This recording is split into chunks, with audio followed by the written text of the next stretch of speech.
Nous cherchons sans cesse avec anxiété des méthodes nouvelles, des plans nouveaux, une organisation nouvelle pour vivifier l'Église et lui donner une puissance nouvelle. Cette recherche a pour effet de perdre de vue l'homme et d'oublier l'homme en cherchant l'organisation. Le plan de Dieu est de mettre l'homme en avant plus que toute autre chose. Les hommes sont la méthode de Dieu. L'Église cherche de meilleures méthodes. Dieu cherche de meilleurs hommes. Il y eut un homme envoyé de Dieu, son nom était Jean. La dispensation qui annonçait préparer le chemin pour Christ était concentrée dans la personne de Jean. Un enfant nous est né, un fils nous est donné. Le salut du monde est issu de ce berceau.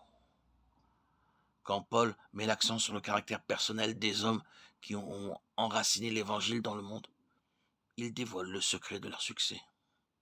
La gloire et la puissance de l'évangile est appuyée sur les hommes qui l'ont proclamé. Quand Dieu déclare que l'Éternel étend ses regards sur toute la terre pour soutenir ceux dont le cœur est tout entier à lui, il affirme que les hommes sont nécessaires comme moyen pour exercer son pouvoir sur le monde.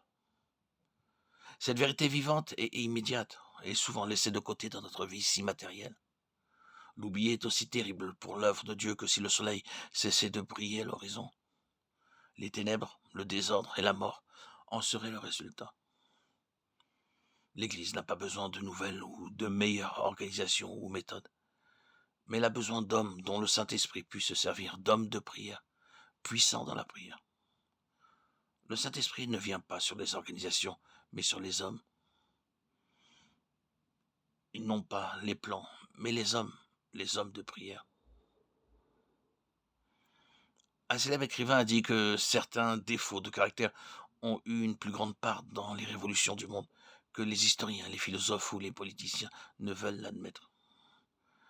Cette pensée peut être appliquée à l'évangile du Christ, au caractère et à la conduite des disciples du Christ. Et elle s'applique encore davantage aux prédicateurs de l'évangile.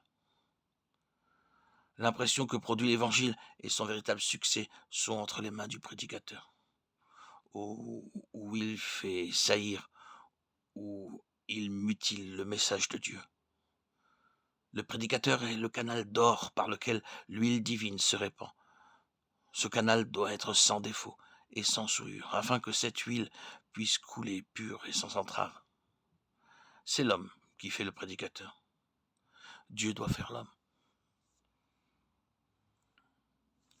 Le messager est, si possible, plus que le message. Le prédicateur plus que le sermon. Le prédicateur fait le sermon, comme le lait de la mer et la vie même de la mer. Ainsi, ce que prêche, ce que donne le prédicateur, c'est sa substance même. Le trésor est dans des vases de terre qui peuvent le décolorer et le modifier. L'homme tout entier est exprimé par son sermon. Celui-ci dure 1 heure à peine, mais il est la manifestation de la vie. Il faut 20 ans pour faire un sermon parce qu'il faut 20 ans pour qu'un homme soit accompli. Le vrai sermon sort de la vie. Plus un homme grandit, plus le sermon grandit. Il est puissant et saint si l'homme est puissant et saint. Il est rempli de l'onction divine si le prédicateur est plein de l'onction divine.